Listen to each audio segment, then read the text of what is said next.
Yeah. Teka lang, di ko maintindihan ang mga sumalubong. Tila lahat na paurong, napagulantang nung pinakatako na yung kada gabi na mag-isa na sa sulok. Sa tuwing mapag-isa, lakas nga ba, bakas ba? Kita mo na nga ngayon, naaktuhan, pinas lang aking kaba.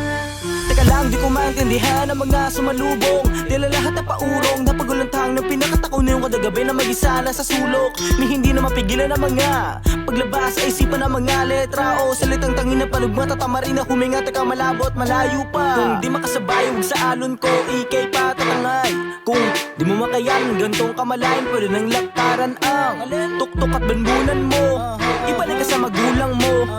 Di mo ba nakuha to? Turong kagaguhan to sa'yo. Naglalakad ang malayo sa isipan, habang nakatayo tuloy-tuloy kinahiligan na hindi mahindian ang paglabas ng isipan sa mga letra o salitang tangin na panugma. Sa ganito o sa ganyan ko na aking iluluwa, tatama rin na huminga. Ano ba ano kayo sa mga panahon na wala nga makapate? Noon kamalayan sa paggawa ng aking mga kataga. Para higitan ang lumang katauhan, dahil di makapapayag na puro ako lang kapangitan ng kaganapan na natin na may kabuluhan ng mga sulatan. Talunan ang mga talunan, wakasan ang dapat wakasan. Wasakan lang ng wasakan, lakasan lang ng alin. Talunan ang mga talunan, wakasan lang dapat wakasan. Wasakan lang ng wasakan, lakasan lang ng lakasan. Talunan ang mga talunan, wakasan ang dapat wakasan. Wasakan lang ng wasakan, lakasan lang ng lakasan.